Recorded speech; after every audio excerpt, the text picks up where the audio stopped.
I'll show you how you can make a PDF file on mobile.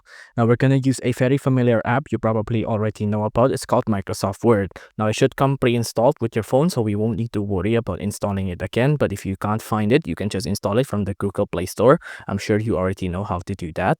So first off, let's just click on the plus icon on the very top here, new. And then let's just make a new one. Now for this example on this PDF account, I'm just going to pick a pre-made here, like a trip journal here.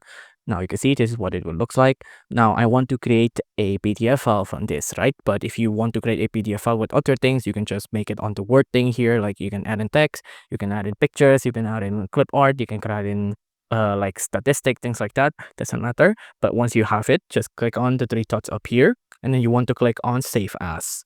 Now on the Save As here, go to this device and then click on Download. And then just click on Save, right? And then just click on the place. You can see now it's safe, right? Now if you go to the three dots section up here again, you can see now there is an option to share as PDF. Tap on that, share as PDF. It'll get your file ready, just like this. Get your file ready, and that's it. Your document is now a PDF, just like that. Now you can just choose it to share it whenever. You can send the item to your printer, your phone, or you can send it to your PDF or your WhatsApp, your quick share, whatever. As long as it's in PDF like this, that's it, you're done. If you enjoyed this video, please do consider liking and subscribing.